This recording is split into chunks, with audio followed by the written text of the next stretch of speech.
offers a variety of leadership development programs to include emotional intelligence in the workplace, first-time supervisor workshop, boy, I could have used that a few years back, communication in the workplace, and many others. Some of her clients include some of AG's clients, Walmart, Bowling Green State University, Terra State Community College, National Machinery, several manufacturing companies, nonprofit agencies, and government organizations. She earned a doctorate degree in organizational management and leadership. She is a certified stress management coach and Reiki master. Kitty recently won the Toastmasters International Speech Contest for the Northeast Ohio District. In August, she will be advancing to the semifinal worldwide competition for the title of World Champion of Public Speaking that will be held in Las Vegas, Nevada. While there are many obvious benefits of joining Toastmasters, Kitty is going to talk to us about the physiology of our brain and body during stressful situations, specifically public speaking. She will take us on a journey of the brain and provide us evidence that Toastmasters can help you with your overall health and wellness. I give you Kitty Brandell.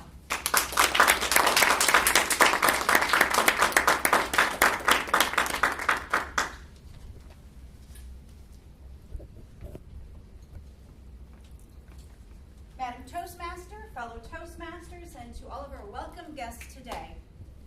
When you think about novel events in your brain, things that don't happen very often, like that novel idea, doesn't happen very often, but when it does, eureka. But novel events in your life that cause you a little stress and a little anxiety, things that don't occur often. What are some things that you might think of? Job interviews. Job interviews, excellent. Just shout them out. Oh, that's very good. Yes. Car accident. Car accident, excellent. Relationships. Relationships, what about getting married? Some of you might get married multiple times, right? But each and every time it's still a novel event with that one person, but that's not even true all the time, right? Novel events, what about a death in your family? Okay, those can spur a lot of anxiety and stress. They're novel events. Now I want you to think of other events that are stressful and cause a little bit of nervous energy for you, maybe on a daily basis or a weekly basis. What are some things you think of? Traffic. That was my number one. I drove in from Sandusky, so yes, traffic. What else? Just the daily schedule of things that need to get done. Things that need to get done because you want to check things off. What else? When you're running late for a meeting. Running late for a meeting. That can be very stressful too. What about, dare I say it, work? Right? Workplace relationships. Maybe you have something going on at home. Here's a little surprise for you. Believe it or not, there are toxic people in your life. Surprise! There are toxic people. You know who they are. And they can cause stress too. Here's the interesting thing though. Between those novel events that you told me about and between those everyday situations, which one do you have a little more control over? Your everyday. Think about it. You don't necessarily have control over somebody pulling in front of you quickly in traffic, do you? They're going to do that. You don't even have a whole lot of control over that toxic coworker that you have or that toxic in-law that you have. But you do have control over other things that stress you out on a daily basis. You can maybe take a break, find your center, take some deep breathing. If somebody is stressing you out, you can control yourself. Out of all the things you talked about that stress out the human being and give them anxiety and stress, is really the number one is public speaking. We didn't talk about it, but survey after survey has shown, and this has been for over 50 years, it's shown that human beings fear public speaking more than they fear anything else. Some people say that they fear it only second to death. Now, I don't know about that. That's what the survey shows, but I don't know how many companies have ever received a suicide note saying, I can't give that presentation, so I'm out of here. That probably has not happened, but we do. The number one fear of human beings, typically when surveyed, is the fear of public speaking. That's what I want to concentrate on today. We can't control that toxic in-law. We can't control the traffic. We can't control if a family member passes away. But we have to control ourselves. And that is where Toastmasters can come in. We have to be able to control our own emotions and manage ourselves. And if any of you are in leadership positions right now, you know that you have to first lead thyself before you can lead other people. You have to first manage yourself, manage your emotions, before you can manage someone else. Because if you are a supervisor here today, you don't manage people. We assume that we manage people. We don't manage people. We manage emotions. Think about it. If you're a supervisor, you manage emotions all day long. I can't manage a person. I can manage a schedule, but I can't manage this person. But we do manage emotions through our own behaviors. So how many of you just have a slight fear, okay, slight or significant fear of public speaking? If somebody said today, Linda, I need you to go in and talk to the staff over here about some upcoming things that we're doing with marketing. Just real quick, just give them a 15-minute brief. How many of you would have a little trepidation or a little bit of anxiety over that? Sure, a lot of us would, even if you know your topic, even if you're the most intelligent person in American Greetings and you know everything. There's got to be somebody here, right, who knows everything? Or think they know everything. And they can go in and talk. Even if you have that level of confidence, you will still have certain things, certain chemicals going on throughout your brain and body. I want to show you a little bit. Very simple. This is not we're not talking neuroscience today, okay? So you don't need to know every single piece and part of the brain. We would be here for days if that were the case.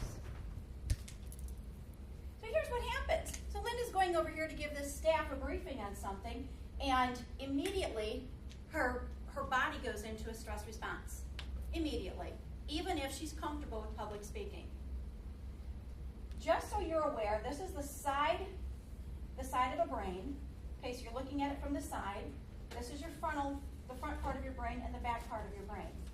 This area of the brain right here is called the old brain. Really, it's called your reptilian brain. This is very important for your instinct and your movement. For instance, right here, the cerebellum. This is when you go to a party and you have one too many glasses of wine. Your cerebellum won't function. It's when you're stumbling around. This is for your movement and your balance. But the brainstem is the old part of the brain, and that's your instinct, and that plays a role in public speaking because at the beginning of civilization of man, if you belonged to a group of people in our species, you didn't want to say anything that was not in line with the group. If you did, you were kicked out of the group and you would die. Okay? This brain still remembers that. It doesn't realize the cognitive skills. It doesn't realize when I go into Toastmasters or I go into this group, they're not going to kick me out and I'm not going to die. But the old brain still remembers that. So you have the instinct. You scan the room for threats. That's the first thing you do. Now let's move up into the emotional brain. This is the midbrain, and it's your emotional brain. These two little things right here, they're sort of an almond shape. They're called the amygdala. The amygdala is like your emotional thermostat. When your amygdala is overloaded with emotions, that's when you might freeze up when you're up here talking to somebody. Or if I get a question from the lady in the blue and she stuns me or she asks me a question with a little attitude and is sort of emotional, my amygdala will trigger a response.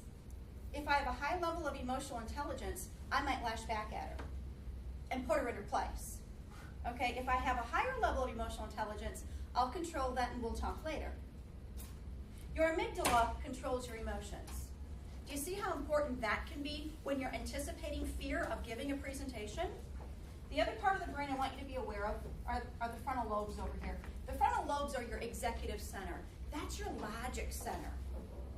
That's where you do your reasoning at. That's where you want to make your decisions from. This emotional brain, that's the part of the brain that controls that click, click, click, click, click email that you send that you really didn't want to send. You didn't want to send it. That's called an amygdala hijack or an emotional hijack. These are just the basic areas of the brain that I wanted you to know about because it has to do a lot with the chemistry of your brain. When you have anticipation, if you find out 3 weeks before you're giving a presentation, you start the stress response system immediately. And it remains in your blood system almost the entire time, even when you're sleeping. This is something that Americans need to be aware of. We have to be able to manage this particular stress a little better than what we're doing because it's something we do have control over.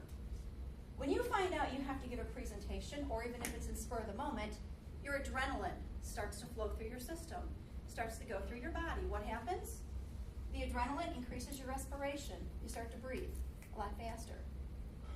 It gives you a little bit of extra energy. You'll see some people who speak, and they're up here like this because we have the adrenaline. We have this extra energy.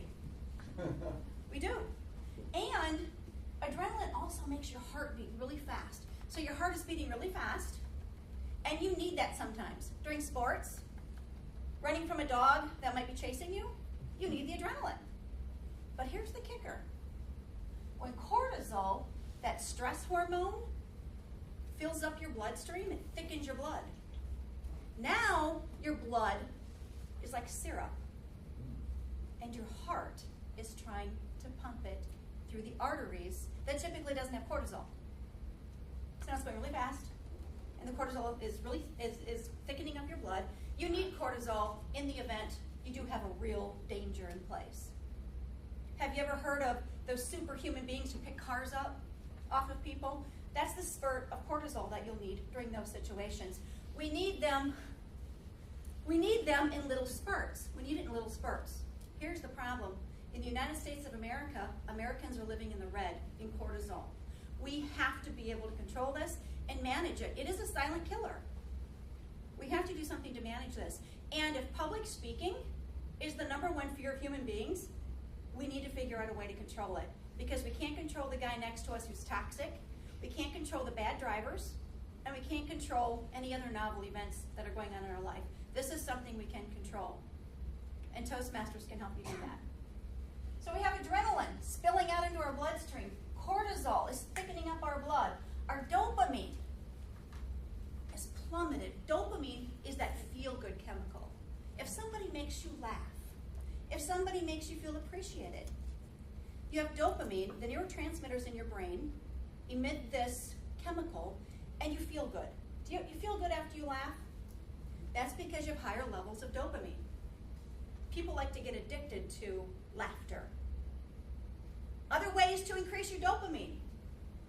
Well, you could always use meth. Methamphetamine is, well, it's a drug of choice for a lot of people today because it increases your dopamine level significantly to the point of hallucinations. But it's very addictive because it makes you feel good. But coming to a Toastmasters meeting and getting great feedback on a speech gives you the same feeling for a lot less money. And it's legal. So your dopamine levels are plummeting. Think about having to give a speech and you know about it three weeks ahead of time. Sometimes we're a little grumpy during those 3 weeks because our dopamine level has plummeted because we don't speak in public all the time. So you might notice maybe your supervisor who has to go give a speech or a presentation, he might be grumpy or she might not be in a good mood. And it's not because they're mad at you. Their dopamine level has plummeted because they have a little bit of fear going in and talking to that group of people. It's chemistry. Chemistry plays a significant role in your lives. And of course, you've all heard of serotonin before. This is your mood balancing agent. Again, if you're anticipating fear, anticipating anxiety, anticipating giving a speech, your serotonin level will drop. And it's very difficult for you to balance your mood and to keep yourself in check. Does that make sense? Do you see how this chemistry plays a role even in public speaking?